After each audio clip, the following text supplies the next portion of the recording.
I originally wrote this piece in the summer of 2017, and it's recently had a little bit of a readership online. I keep seeing it in my analytics of WordPress posts that people are reading the segment. And I went back and I looked at it because I was wondering why. And this segment actually was onto something about the current moment right now and about all time. So it's a weird process that writing, I honestly, without any false humility, don't take any credit for it, but the process of writing sometimes is spookily prescient. And this particular piece, it has a couple of passages that really could have been written this morning or yesterday. So before I begin, I just want to say boo, Robert Mercer, Sheldon Adelson, and remaining Koch brother. And sorry, Mike Bloomberg and Tom Steyer. We have to do this ourselves. Freedom, democracy, self-determination, and all that. No one needs all of that money. It's tyranny. Okay, here's the piece that I wrote back in the summer of 2017. The zeitgeist is changing. We know what we need to know about the Trump nightmare. An illegitimate coup has taken over the country. The government is led by criminals that colluded with Russia. Every action of the Republican executive branch and Congress is inhumane and designed to demean the rest of us. And I'm speaking about the Republican portion of Congress. Is inhumane and designed to demean the rest of us, with the ultimate purpose of enriching Russian oligarchs and American billionaires. Legal and journalistic investigations will lead to responses in the courts of law and public opinion that will eventually remove these gangsters from power. The leaders of this coup, the leaders of the coup, want to be authoritarian fascists, but they are not very bright, so they execute their plans more in the manner of dumb hoods. And as I will say here in 2020, this portion could have been written yesterday. I mean, when you see Lev Parnas going into the media and telling his story, and the more information that is revealed about the manner in which Trump and his cronies have executed their plans, that's really quite a sentence. I think in the summer of 2017, people were still scared, and I think many of us thought these people were smarter than they are. But I heard that someone said that the worst crimes are performed by the dumbest criminals. All right, back to what I wrote, which is better than my extemporaneous comments that I just made. Remember in the movie Goodfellas when the gang pulled off the biggest heist in American history? Robert De Niro wanted them to lay low and not spend any money. And they all showed up at the Christmas party with new cars and furs for their wives. And the police got involved and they turned on each other.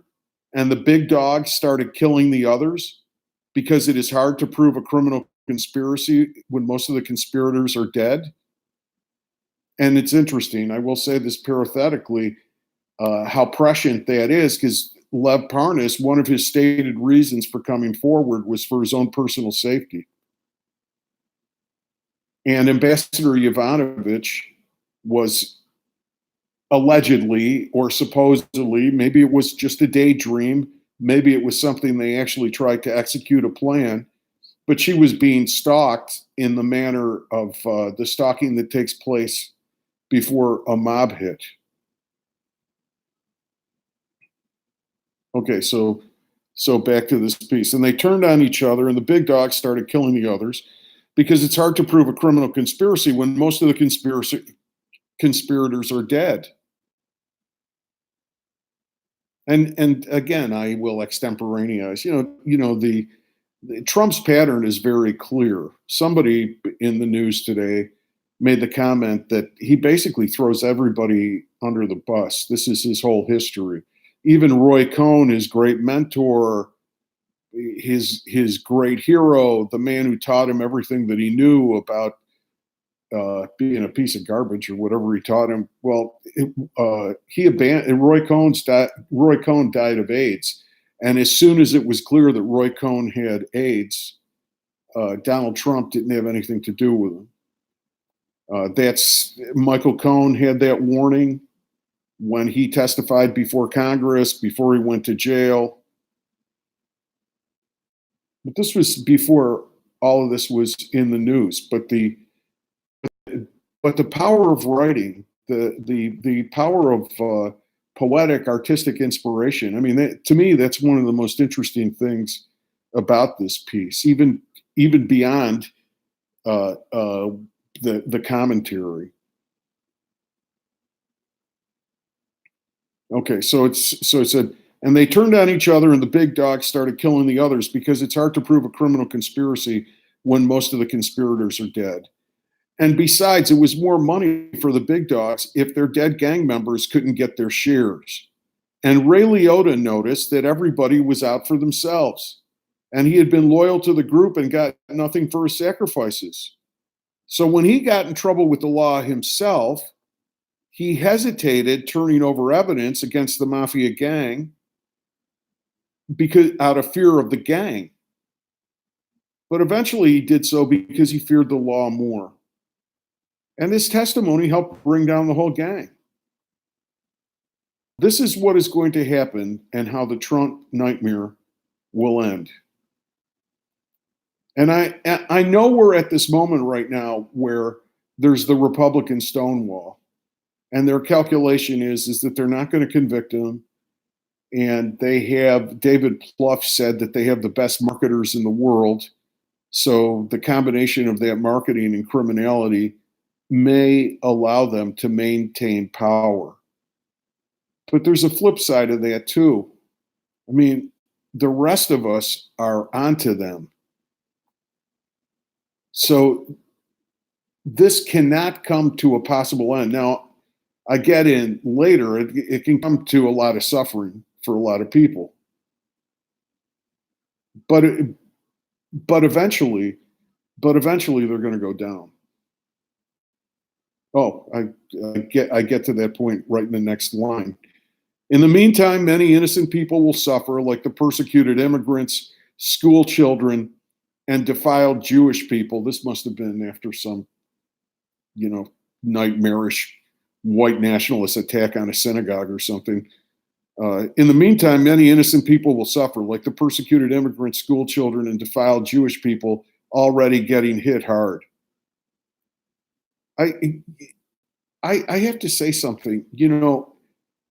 I'm very proud of those years of the Rick blog. There were a couple years, say from 2015 to early 2018, where the blog was very Trump centric, and I'm proud of the fact that I had another piece where I said the Nancy Pelosi piece that I recently did, where I said it's important to recognize greatness and evil in real time. And I'm proud of the fact that I did recognize it. I knew something wicked was coming this way the first time very early on that I saw a Trump rally on C-SPAN, where I saw Trump encourage violence from the stage, and that some Trump supporters punched out a 60-year-old woman who was a protester who was on an oxygen tank. And it doesn't make you Nostradamus to see that there's something seriously wrong with that.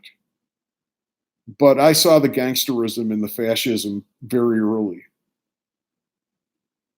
And it was at a time when a lot of people saying, "Oh no, no," or "It's not that big a deal," or "He's not going to get the nomination." Or then they started arguing, "We're not going to vote for Hillary Clinton. We're going to vote for Jill Stein, the Green Party candidate." And people supported Bernie Sanders, and then they said, "Oh, this is all garbage," and they didn't bother voting. And there was this entire attitude that was just diminishing what the danger was. And it all came to pass. And now it's obvious to everybody. And it's not because I'm brilliant, and it's not because I'm a genius, and it's not because I'm a prophet or anything else. I mean, it's because I was willing to see what was in front of me and I said it. And by the way, I know I wasn't alone. There were a lot of people like that. But I mean, that is important. It's important to stand up for what's right in real time, even on a blog, even on social media, even in a conversation with friends and family, even in a minor non public life, even as a little person. You have to think, talk, and act out of the truth. It's not that hard intellectually. It's a matter of character. And the problem that gets in front of people, it's ego. All the people on the left that didn't vote for Hillary Clinton, that's ego. I and on the right, when they saying, well, these are people that have been mistreated, they haven't gotten their share of the American dream. They've really been cheated, so they fell for a demagogue. And really, we should address their problems: the lack of income equality, the lack of education, the opioid epidemic, everything else that's happening in the world of Trump supporters that that is said makes them the way that they are.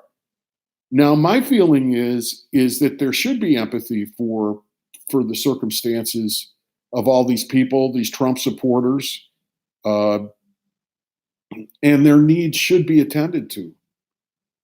But I don't think they should be left off the hook. They choose envy. They choose destruction. They choose laziness. This is something that actually doesn't have anything to do with rich or poor.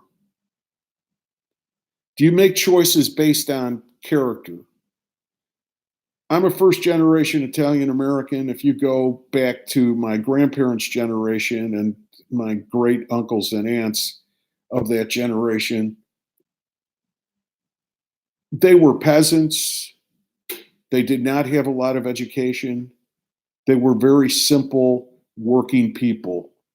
They would have never, ever had anything to do with or any good thing to say about Donald Trump. They would have they would have despised his violence, his crudeness, his meanness. It was clear for everyone to see. Adversity is not an excuse. You do not, to give an example of, you could go on the west side of Chicago and there are street gangs, drug gangs, and they're involved with pushing fatal drugs and murdering each other. And there are many more people that don't participate in all of that. And they all come out of the same poverty, the same cycle of discrimination. They don't make that choice. They make the choice of the church and going to school and going to work and having sometimes realistic goals and sometimes fantasies, but they basically are good people. There was a huge moral failing, of people that had justified grievances with the system in the United States. And I don't think that can be forgotten. It can't be forgotten. That has to be stood up against. He has to be defeated. And they should get their treatment for opioid addiction and income equality and all the other things that are their human rights. But the denial of human rights is not an excuse for not being human. All right, I'll continue here with this piece, 2017. So as it's the blog has told its story, now what? And that was one of the reasons why I stopped writing about Trump, by the way, because I wrote about all of this. I wrote about everything that was I was done in January of 2018. I said it all. That's why I didn't keep writing about it. For a while. I was just writing about the events of the day. When I went back and I made the compilations of what I call the real writing, like the stuff out of the blog that I actually think was serving what my artistic vocation was being a writer, a lot of those pieces didn't make it because they were more like just your standard blog post that was making a political or social point, stating a point of view, you know. But it was done in 2018. This is not it. Now you hear, like, the pundits will often say, well, this is a stunning development, but it's not surprising. And ordinary people too. I mean, now everybody's onto it. The point is to be onto it before it becomes a catastrophe. That's where personal character comes in. At the end of the day, it's really more than anything else, more than a question of intelligence, more than a question of creativity, more than a question of opportunity. It's a question of character.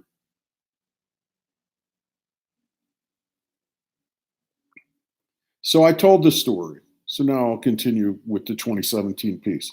So the Rick blog has told its story. Now what? How about why? An artistic investigation about why the Trump gangsters and we are the way we are and they are. And that's really what I've been doing, because after January of 2018, I started to focus on us, focus on myself, focus on everything, and not just be fixated on this phenomena of Trump. Now I continue here. How will I go about this? I don't know. Through my process of improvisational writing, which does use rewrites, and about which I will also have to write about in detail, which I have. Okay, now into you're probably wondering, when do billionaires get into this? Well, they do now. I met a billionaire once. He showed me his big elaborate train set in a 1,000 square foot room in his house. He said one model train car, not even an engine, cost him $10,000. I read that Robert Mercer, the primary domestic owner of Donald Trump, has a big train set too. I think train sets are the hobby of choice in the plutocratic class. Billionaires love train sets because they can't write. They are collectors, not makers. They want to go on a winding path and imagine how things can be and notice how they are. They have to buy stuff and exploit it. Billionaires are described as visionaries, but they have no imagination. They steal other people's visions and then distort them in order to make money or something else they desired for themselves. Nothing really belongs to billionaires.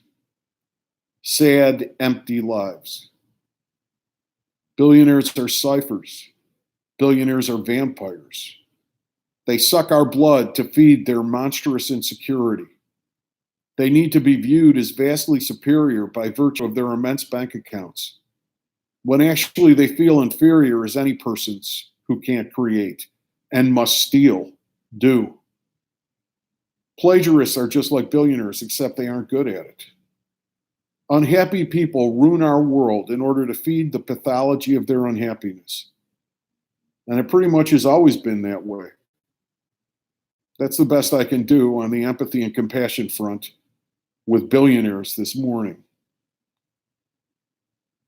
One chapter of the story not told in Goodfellas, the billionaires will get off scot-free.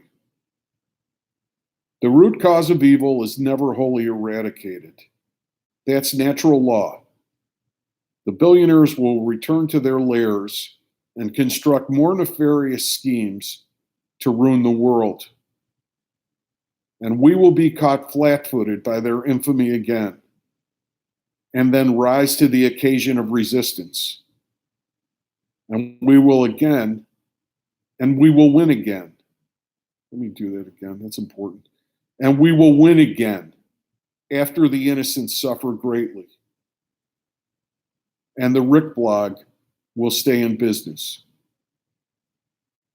Copyright 2017 and 2020. Richard Thomas.